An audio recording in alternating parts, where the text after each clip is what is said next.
Hello students, education platform आपका अपने YouTube channel साफ स्मार्ट क्लास में आपका स्वागत है।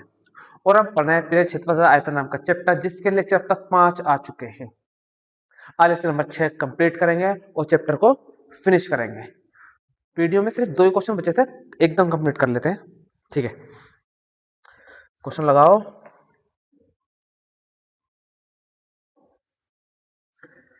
क्वेश्चन देखिए, 6 तक तो हो गया था कंप्लीट, 7 और 8 करेंगे आज। क्वेश्चन नहीं आ गया सामने। क्वेश्चन पढ़ते हैं ध्यान से। क्वेश्चन है, एक ठोस में ऊंचाई 120 सेमी और त्रिज्या 60 सेमी वाला एक शंकु सम्मिलित है। ठीक है, जो 60 सेमी त्रिज्या वाले अर्धगोले पर अध्यारोपित है। इस गोले में पानी से भरे हुए एक लंबरेती बेलन में इस प्रकार सीधा डाला जाता है कि बेलन की तली को स्पर्श करे। यदि बेलन की त्रिज्या 60 सेमी और ऊंचाई 180 सेमी हो तो बेलन का शेष बचे पानी का आयतन ज्ञात कीजिए। देखो बोर्ड पे समझो, डायग्राम बनाएंगे, समझ में बढ़िया आएगा एकदम। एक आपका बेलन है, अच्छा करके बनाते हैं इसको। एक आपका बेलन है,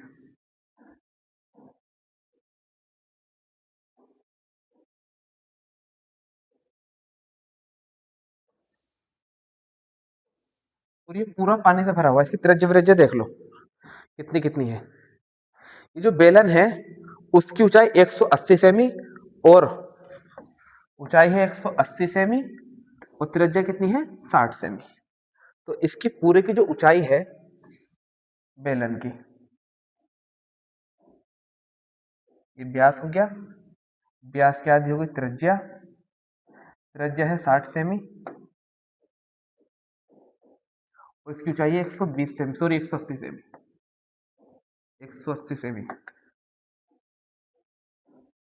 180 सेंटीमीटर की क्या है इसकी ऊंचाई। ये पूरा पानी से भरा हुआ है, पूरा का पूरा किससे भरा हुआ? पानी से। इसके अंदर एक अर्धगोला, इसके अंदर एक अर्धगोला बनाते हैं, बन जा भाई ठीक से। एक अर्धगोला और इस अर्धगोले के ऊपर एक शंकु, इस अर्धगोले के ऊपर एक शंकु रखा है, अर्धगोले के ऊपर एक शंकु रखा है इस तरीके से। इसकी अर्धगोले की त्रिज्या भी 60 सेमी है। जब इसकी त्रिज्या 60 सेमी है तो इसकी त्रिज्या भी कितनी होगी? 60 सेमी है।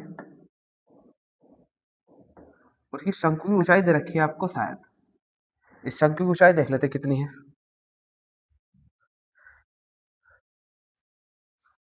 नहीं नहीं, पूरा 220 कैसे कर दिया हमने ये? हाँ ठीक है ठीक है ठीक है ठीक है ठीक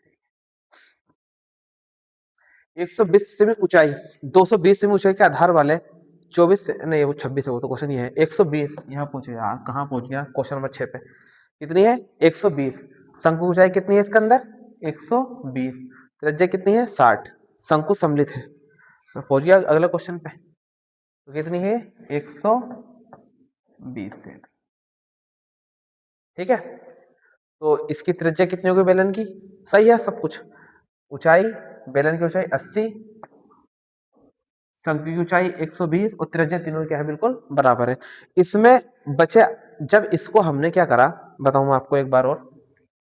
ये पूरा बेलन है, बेलन के अंदर पानी भरा हुआ है। जैसे ही ठोस इसके अंदर डालेंगे तो कुछ पानी बाहर निकलेगा, तो ये बताना पानी तो बाहर निकल गया, जो पानी बचा ये वाला कुछ इस जगह इस जगह इस जगह यहाँ क्या बचाएगा? पानी बच जाएगा। तो वो इसका आयतन बताना कितना होगा, शेष बचे पानी का आयतन। तो करते हैं, क्वेश्चन नंबर 7 है आपका, नोट करते लिए चित्र से, चित्र से नोट करते हैं। किसकी? बेलन की ऊंचाई, बेलन की ऊंचाई, बेलन की ऊंचाई कैपिटल एस ले लो इसको, कितनी है? 180 सेमी। शंकु की ऊंचाई, शंकु की ऊंचाई छोटा एच कितना है? 120 सेमी। शंकु कितनी है 120, त्रिज्या तीनों की बराबर है, तो बेलन की त्रिज्या बराबर शंकु की त्रिज्या और बराबर अर्धगोले की त्रिज्या। अर्धगोले की त्रिज्या यहां लिख देता हूं, आर बराबर है 60 सेंटीमीटर।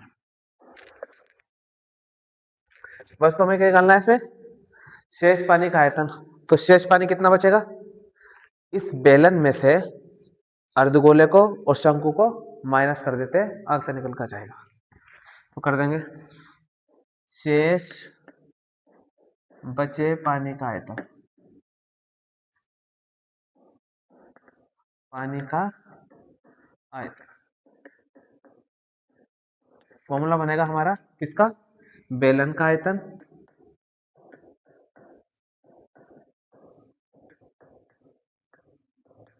माइनस इन दोनों का जोड़ दो, कितना है शंकु का आयतन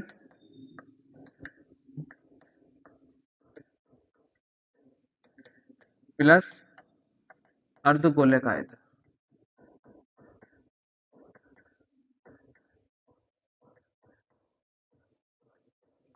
वैल्यू लगाओ, बेलन का आयतन पाई आर स्क्वायर और बड़ा एच ले रखा हमने एच, शंकु का 1/3 पाई आर स्क्वायर एच, अर्धगोले का 2/3 पाई आर क्यूब। अब कैलकुलेशन करेंगे इसके आराम से। पाई का मान शायद दिया नहीं दिया, क्वेश्चन में पाई का मान नहीं दे रखा, वो लाएंगे, करते हैं। देखो पाई का मान 22/7 गुणा एच, आर का मान 60 दो बार लेगा 60 गुणा 60, एच का मान 180 माइनस यहाँ से 1/3, अच्छा कॉमन ले लेते हैं, यहाँ तो कॉमन ले लो, पाई आर यहाँ भी है, पाई आर स्क्वायर यहाँ भी है, तो हमने यहाँ पाई आर पूरा में से कॉमन लेते हैं यार, एक बार एक स्टेप बढ़ा लेते हैं। चलो क्या हो जाएगा, pi r square h minus 1/3 pi r square h minus plus minus minus minus plus minus 2/3 pi r cube. अब देखो पाई यहाँ भी है, पाई यहाँ भी है, पाई यहाँ भी, एक तो पाई कॉमन आ रहा है, दूसरा आर स्क्वायर यहाँ भी, आर स्क्वायर यहाँ भी, आर स्क्वायर यहाँ भी, एक आर स्क्वायर कॉमन लिया, तो कॉमन आ रहा है हमारा पाई आर स्क्वायर कॉमन लिया, यहाँ बचेगा एच माइनस 1/3 बचेगा, पाई स्क्वायर बाहर गया, एच बचेगा माइनस 2/3 बचेगा, पाई एक आर बचेगा। सब आ गया, थोड़ा मिनिमाइज कर दो इसको, वैल्यू पुट करते हैं, जल्दीबाजी कुछ नहीं है। पाई का मान 22/7 गुणा आर का मान लाएंगे, आर का मान 60 है, दो बार लगेगा 60 गुणा 60, एच का मान 180 माइनस 1/3, एच का मान 120 माइनस 2/3, आर का मान 60, तो बचेगा 22/7 गुणा 3600, ब्रैकेट में देखो 180 इसे काट लो, 3 चौक 12 40 40, इसे काट लो 20 या 60 है ना, 20 से 60 और 60 दूनी 40, ठीक है। तो इधर करना, उसके बाद बचेगा हमारा बराबर 22/7 गुणा 3600, यहाँ से क्या बचेगा 180 में से -80 माइनस हो जाएंगे, देखो -40 माइनस 80, तो 100 बचेगा खाली गुणा 100। अब तो कुछ भी नहीं बचा, सिंपल ही हो गया, गुणा गुणा करनी है इसकी, और कुछ भी नहीं कर सकते इसका। 1 2 3 4 जीरो तो आ गए, 22 पंजे 110, 22 132 का 2 हाथ से लगे 13, 22 66 66 और 13 79। एक काम करो, इसको ना ऐसे कर लो, पहले 22 को भाग लगा लो, 22 को लगा लो 7 से भाग, वो आएगा देखो, है ना, 7 या 21, एक बचेगा, पॉइंट लगा के 0, 7 का मतलब 1.4 ही आता है, पता ही आपको कितना हो जाएगा 1.4। पहले इसको भाग कर लो आराम से, है ना, 3.14 गुणा 3600 गुणा 100, 3600 है, 3600 गुणा 100, और ये पॉइंट हटा के ना ये वाला, ये 2 जीरो लगा के, और ये 2 जीरो कैंसिल कर दो, 100 से 100, ये बचेगा 314 गुणा 3600। बस सिंपल गुणा हो, कुछ नहीं होना इसका। अपना कैलकुलेटर निकाल लो, टाइम बच जाता है उससे। कितना बचा ये, 314 गुणा 3600, यह जाएगा 11,30,400 सेमी क्यूब आंसर।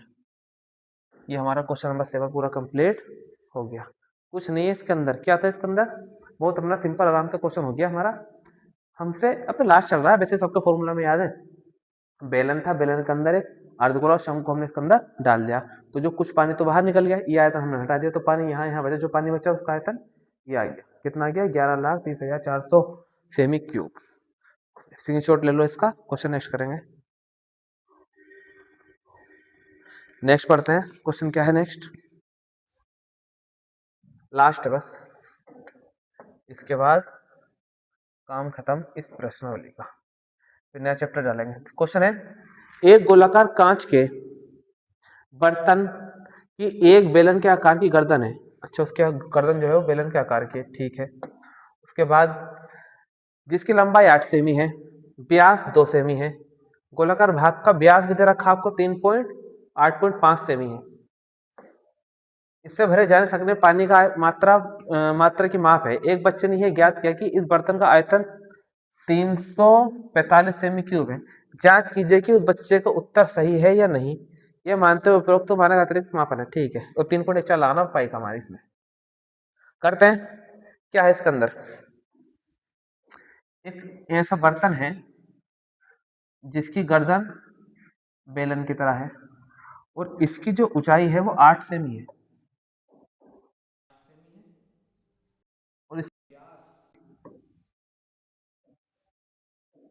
जो गर्दन है इसका पूरा व्यास 2 सेमी है। ये पूरा व्यास कितना है 2 सेमी, तो त्रिज्या इसकी आधी हो जाएगी। त्रिज्या कितनी बचेगी इसके यहाँ से 1। नीचे से वो क्या गोला है, नीचे से क्या है वो गोला, और गोले का जो व्यास दे रखा तुम्हें, पूरा व्यास है सेमी, 8.5 सेमी क्या है इसका व्यास, जैसा क्वेश्चन के अंदर कहा हमने लगा दिया। तो इसकी त्रिज्या आधी हो जाएगी, तो 8.5 बटे 2 सेमी हो जाएगी इसकी त्रिज्या। इसका पूरे का आयतन बताना हमें, तो कैसे निकालेंगे, गोले का आयतन प्लस बेलन का आयतन। आंसर चेक करेंगे, 345 अगर आता है तो जो बच्चे ने जो सवाल किया है वो सही है, वरना तो उसने गलत किया है। कर लेते हैं लास्ट क्वेश्चन नंबर 8 चित्र से। चित्र से करते हैं क्वेश्चन को, नोट कर लो। बेलन की ऊंचाई, ये लंबाई, बेलन की ऊंचाई लंबाई कुछ भी कर लो एक ही बात है। h बराबर कितनी है वो, एक बार चेक कर लो गड़बड़ ना हो जाए कहीं। 8 सेमी कहा ना क्वेश्चन में, हाँ 8 सेमी लंबाई ऊंचाई, ठीक है। त्रिज्या, बेलन की त्रिज्या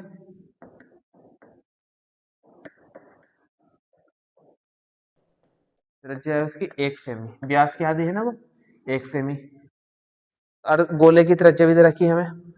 गोले की त्रिज्या, गोले की त्रिज्या आर तो मिली मान लिया हमने, ऐसा करना राइटिंग आ रही है। त्रिज्या 8.5 बटे 2 सेमी, इसका पूरे का आयतन निकाल दो बस। लगाएंगे, क्या है बर्तन, क्या कहा इसको, बर्तन। तो बर्तन का आयतन में निकालेंगे बेलन का आयतन प्लस गोले का आयतन, गोले का आयतन प्लस बेलन का आयतन। लगाते हैं बर्तन का आयतन, बर्तन का आयतन बराबर कैसे हो जाएगा, बेलन का आयतन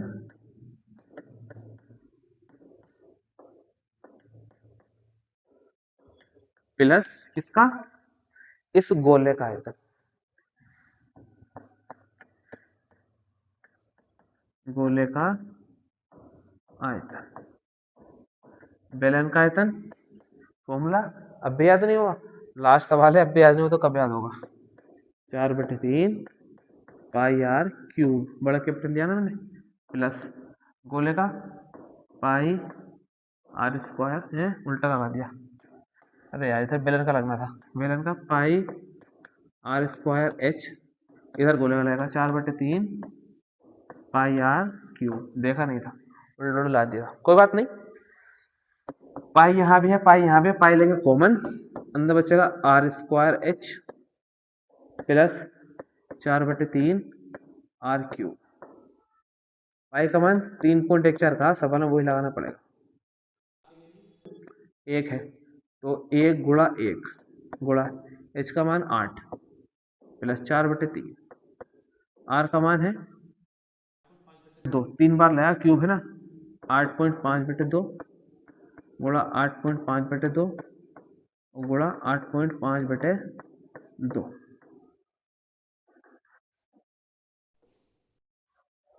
करते हैं 3.14, 8 1 8 ही आ जाएगा तो 8 प्लस, इसे काट लो, 2 दूनी 4 और 2 से 2, ऊपर बचेगा 8.5 गुणा 8.5 गुणा 8.5 और नीचे बचेगा 3 दूनी 6। बस अब तो कैलकुलेशन ही है भाई, कुछ नहीं है इसके अंदर, करते हैं, अपना निकाल लो कैलकुलेटर, जल्दी हो जाएगा, वीडियो छोटा बन जाएगा, सिंपल गुणा होगी, ठीक है।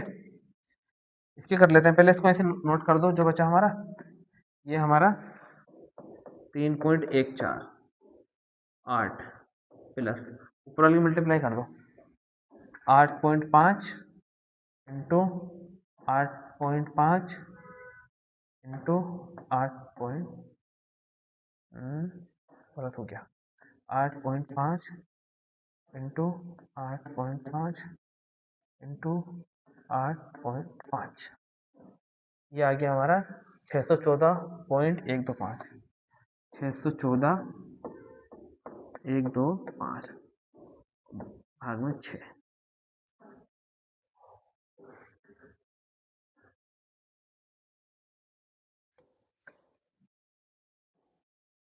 इसके बाद यहाँ करते हैं, कितना बचेगा ये 3.14 ब्रैकेट में 8 प्लस, इसको भाग भी कर लो हाथों हाथ, कितना आनी है, भाग करनी है 6 से, डिवाइड बाई 6, ये आ रहा है 102.35,